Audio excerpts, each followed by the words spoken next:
레위기 18장 1절에서 6절 말씀을 제가 대신해서 봉독해 드리도록 하겠습니다. 여호와께서 모세에게 말씀하여 이르시되 너는 이스라엘 자손에게 말하여 이르라. 나는 여호와 너희의 하나님이라. 너희는 너희가 거주하던 애굽 땅의 풍속을 따르지 말며 내가 너희를 인도할 가나안 땅의 풍속과 규례도 행하지 말고 너희는 내 법도를 따르며 내 규례를 지켜 그대로 행하라. 나는 너희의 하나님 여호와이니라. 너희는 내 규례와 법도를 지키라. 사람이 이를 행하면 그로 말미암아 살리라. 나는 여호와이니라. 각 사람은 자기의 살붙이를 가까이 하여 그의 하체를 범하지 말라. 나는 여호와이니라. 아멘. 오늘 어느 길에 서 있습니까? 라는 말씀 제목 가지고 함께 은혜를 나누도록 하겠습니다. 자, 이제 모든 사람들에게는 두 가지의 길이 있습니다. 첫 번째는 18장 3절에 기록된 것처럼 애굽 사람들과 가나안 사람들의 풍속과 규례를 따라 사는 사람들이 사는 길입니다. 바로 이 세상의 가치와 이 세상의 방법에 따라 살아가는 사람들을 말합니다. 그리고 두 번째 보면 18장 5절처럼 너희는 내 규례와 법도를 지키라. 이를 행하면 그로 말미암아 살리라. 오직 오늘도 하나님의 말씀을 따라 지키고 행하며 그로 말미암아 생명의 길로 나아가는 삶이 있습니다.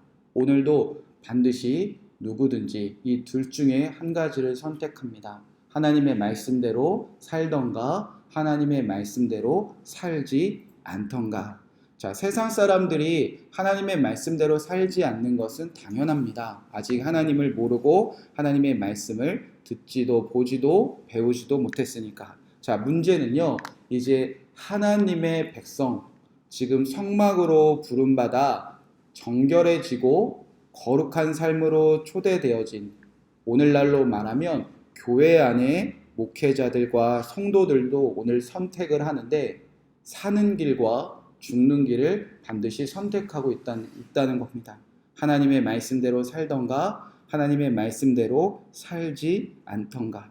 자, 그리고 하나님의 말씀대로 살지 않고 이 세상 사람들의 풍습과 규례를 따라 사는 사람들의 그 모습을 이제 18장에서 무엇으로 표현하냐면 성범죄로 드러내고 있다는 겁니다. 자, 우리가 성범죄하니까 우리랑 조금 멀게 느껴지는, 우리랑 상관없는, 나는 괜찮은 사람이다 라는 마음이 있지만, 자, 하나님께서 우리가 하나님의 말씀을 따라 살지 않고 이 세상에, 그리고 애국과 가나안 땅의 풍습과 규례를 따라 사는 것은 성범죄로 표현하신 이유는 이 세상 사람들이 하나님의 말씀을 따라 살지 않는 그 모습을 가장 적나라하게 표현할 수 있는 방법이 바로 성범죄였기 때문이라는 겁니다.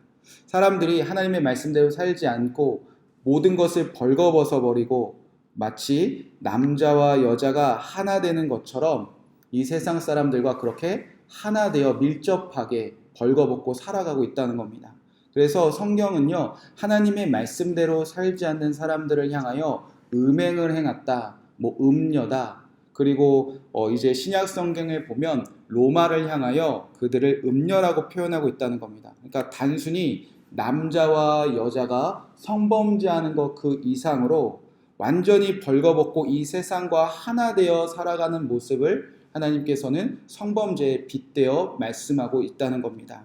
물론 지금 가나안 땅과 애굽 사람들, 그리고 이 세상에 이런 성범죄가 가득합니다. 드러난 문제도 가득합니다.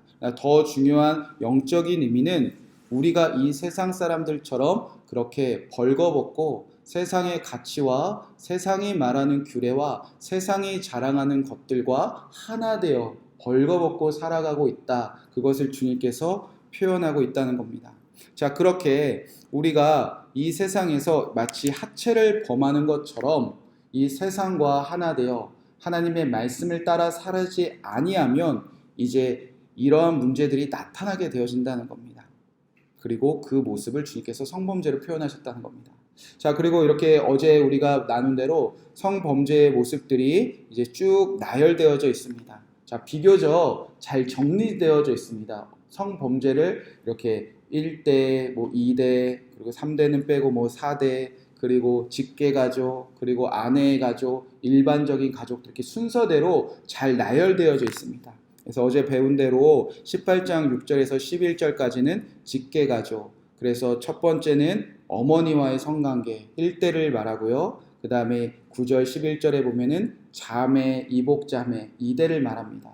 그리고 3대는 빠져 있습니다. 그러니까 아무리 세상 사람들도 이 가증한 일 중에 딸이나 자기 친딸하고는 이런 관계를 맺지 아니했다는 겁니다.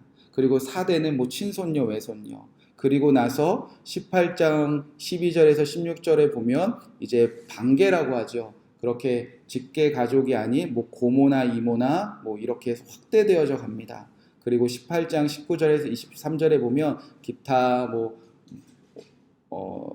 차라트 유출이 있는 차라트가 아니죠. 유출이 있는 그 여인이나 그리고 이웃의 아내 그리고 동물이나 동성애들을 차례차례 이야기하고 있습니다. 자, 그렇게 하나님의 말씀대로 살지 않는 사람들이 이렇게 벌거벗게 드러나는데 결론적으로 하나님의 말씀대로 살지 않는 이러한 모습들 우리 안에 가득할 때 이제 그 결론이 20장으로 이제 드러나고 있다는 겁니다. 자, 그러면 하나님의 말씀대로 살지 않을 때 마치 우리가 이 성범죄하는 것처럼 살아갈 때 우리의 삶이 어떻게 결론이 내어지나 20장을 펼쳐보면 이제 이렇게 살아가게 되어진다는 겁니다. 우리가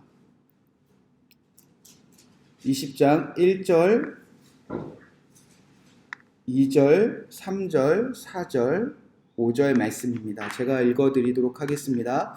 여호와께서 모세에게 말씀하여 이르시되 너는 이스라엘 자손에게 또 이르라. 그가 이스라엘 자손이든지 이스라엘에게 거류하는 결론이든지 그의 자식을 몰렉에게 주면 반드시 죽이되 그 지방 사람이 돌로 칠 것이요 나도 그 사람에게 진노하여 그를 그의 백성 중에서 끊으리니 이는 그가 그의 자식을 몰렉에게 주어서 내 성소를 더럽히고 내 성호를 욕되게 하였음이라. 그가 그의 자식을 몰렉에게 주는 것을 그 지방 사람이 못 본 채 하고 그를 죽이지 아니하면 내가 그 사람과 그의 권속에게 진노하여 그와 그를 본받아 몰렉을 음란하게 섬기는 모든 사람을 그들의 백성 중에서 끊으리라. 아멘. 하나님의 말씀대로 살지 않는 사람들의 결론이 무엇이냐?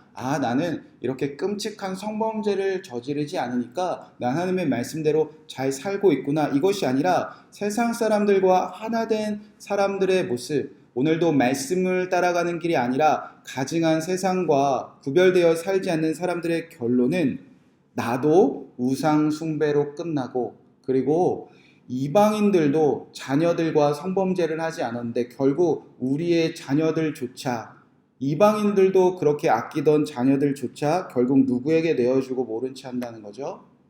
우상 숭배에게 다 내어주고 모른 척 하는 걸로 결론 내어진다는 겁니다. 몰렉에게 음란하게 섬기는 모든 사람들을 그의 백성 중에서 끊으리라.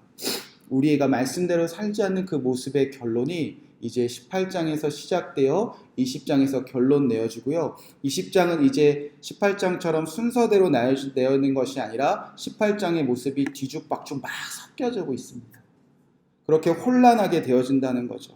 하나님의 말씀대로 살지 않으면 결국 우상 숭배로 빠져버리고 그리고 이제 뒤죽박죽 질서도 규칙도 없이 섞여져 버린 그런 모습으로 바뀌어 버린다는 겁니다. 마치 하나님의 나라가 시작되기 전에 그의 이 땅이 공허하고 혼돈하고 흑암이 가득했던 것처럼 무질서하고 우상 숭배가 가득한 그 시절로 돌아가 보게 되어진다는 겁니다. 그래서 하나님은 지금 말씀하고 계신 겁니다. 하나님의 말씀대로 살면 살리라.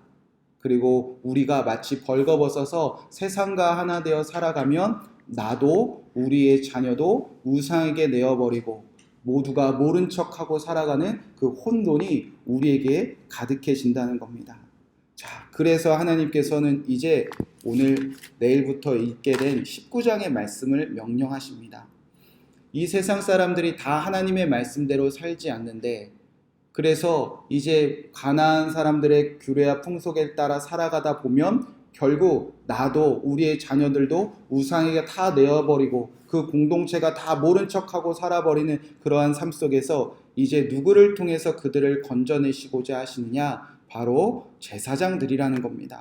그래서 이 중심의 제사장을 세우시기 원하신다는 겁니다. 하나님의 규례와 법도를 누가 잘 지켜내야 하느냐? 제사장들이 그 중심에 서서 지켜내면 이 18장의 성범죄들이 우리를 침범하려고 하고 이 20장의 우상숭배가 우리를 침범하여 넘어뜨리려고 할 때에도 중심에 제사장만 서 있으면 그 공동체는 넘어지지 않는다는 겁니다. 그 사람의 중심에 말씀이 있고 오늘도 한 사람이라도 말씀을 듣고 지켜 행하려고 애쓰는 그 한 명이 서 있으면 이런 애굽 사람들과 가나안 사람들의 가증한 풍속과 규례와 이 더럽고 입에 담기조차 그 마음에 힘든 이 성범죄와 자녀들을 우상숭배에 빠뜨려 버리고도 모른 척하는 그 모습들이 우리의 삶을 뒤엎지 못한다는 겁니다. 자, 그래서 오늘 저와 여러분이 이렇게 새벽에 모여서 말씀을 듣고 말씀을대로 지키기 위해서 몸부림치는 것은요, 모든 사람들을 살리는 놀라운 시작이라는 겁니다. 그래서 다윗의 성범죄가 그 한 사람의 문제가 아니라 이스라엘 전체의 문제로 이제 드러나기 시작하는 것이 우리에게 많은 경고가 되어집니다. 18장 20절에 보면 너는 내 이웃의 아내와 동침하여 설정함으로 그 여자와 함께 자기를 더럽히지 말지니. 이 레위기의 이 성범죄가 그 이스라엘 사람들의 중심에 서 있었던 왕이요 제사장이었던 다윗에게 나타났다는 것은요, 그냥 단순한 성범죄로 그치는 것이 아니라 다윗도 이방인처럼 살기 시작하는 모습이 시작되었고요. 다윗 이웃의 이스라엘 왕조가 서서히 무너지기 시작한 것은 우연이 아니라 제사장, 왕, 하나님의 말씀으로 서 있어야 될 한 사람이 무너지니까 그 공동체 전체가 무너지기 시작했다는 겁니다. 사랑하는 성도 여러분, 오늘 우리에게 주님께서는 말씀하기 원하십니다. 그리고 이 말씀이 여러분의 중심 안에 세워지기 원하십니다. 그 말씀대로 오늘도 살아가기 위해서 애쓰고 부단히 기도하며 몸부림치는 사람들을 세워나가기 원하십니다. 그 한 사람이 깨어 오늘도 하나님의 말씀대로 행하고 지키고 있다면 18장의 끔찍함도 20장의 우상 숭배도 우리의 가정과 교회와 우리나라와 우리가 사랑하는 한 사람 한 사람들을 결코 넘어뜨리지 못한다는 겁니다. 그래서 19장 1절부터 이렇게 말씀하십니다. 여호와께서 모세에게 말씀하여 이르시되 너는 이스라엘 자손의 온 회중에게 말하여 이르라. 너희는 거룩하라. 이는 나 여호와 너희 하나님 거룩함이니라. 너희 각 사람은 부모를 경외하고 나의 안식일을 지키라. 나는 너희 하나님 여호와이니라. 너희는 헛된 것들로 향하지 말며 너희를 위하여 신상을 부어 만들지 말라. 나는 너희의 하나님 여호와이니라. 이 19장부터 시작되는 이 말씀의 중심에서 저와 여러분이 하나님의 거룩함을 믿고 우리의 거룩해졌음을 믿고 오늘 우리가 우상을 만들어 부어 살지 않는 삶의 한 사람만 서 있다면요, 주님께서는 우리의 가정과 교회와 나라와 열방을 반드시 지켜주신다는 것입니다. 그래서 오늘 여러분이 깨어 기도하는 이 새벽 기도가 여러분의 가정을 살리고 여러분의 사랑하는 한 사람 한 사람 살리는 놀라운 생명이 시작되는 자리라는 것입니다. 주님께서는 분명히 이렇게 말씀하셨습니다. 너희는 내 규례와 법도를 지키라. 사람이 이를 행하면 그로 말미암아 살리라. 오늘도 여러분을 살리시고 이 세상에서 여러분의 자녀들과 남편과 아내와 사랑하는 부모님들과 우리 사랑하는 성도들을 살리기 위해서 오늘 이 자리에 여러분을 부르시고 세우신 그 주님의 뜻이 오늘 여러분을 통해서 이루어지는 하루가 되시기를 주님의 이름으로 간절히 축복의 말씀을 드립니다. 말씀을 지키는 한 사람이 있는 곳은 절대 무너지지 않습니다. 이 말씀 붙잡고 우리가 함께 기도하도록 하겠습니다.